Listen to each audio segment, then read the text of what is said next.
చంద్రబాబు నాయుడు గారు అనే వ్యక్తి ఎలాంటి దుర్మార్గుడు, ఎలాంటి రాక్షసుడు అని అంటే, తాను అబద్ధం చెప్పాడు అని, మోసం చేశాడు అని ప్రజలకంతా తెలిసిపోయింది. సిబిఐ స్వయంగా ఛార్జ్ షీట్ లో వాళ్ళు వేసిన సిబిఐ వేసిన ఛార్జ్ షీటే అది చెప్తుంది. ఎటువంటి ఛార్జ్ షీట్ లో వీళ్ళు ఎవరి పేర్లు పెట్టకపోవడము, ఎవరిని అరెస్ట్ చేయకపోవడము,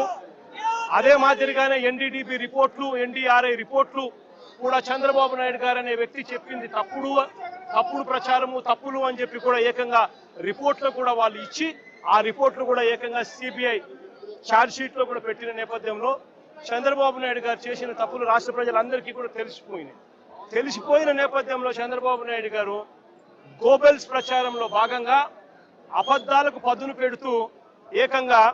ఇప్పుడు ఆయన ఇంకొక కమిటీ వేస్తారట. రాష్ట్ర ప్రభుత్వం ఇంకొక కమిటీ వేసి సిబిఐ చెప్పింది తప్పు, ఎన్డీడీబీ రిపోర్ట్ ఇచ్చింది తప్పు, ఎన్డీఆర్ఐ ఇచ్చింది తప్పు, కానీ చంద్రబాబు నాయుడు వేసే ఆయన కమిటీ రిపోర్ట్ మాత్రం అదే మాదిరిగా చెప్పాలి అని చెప్తూ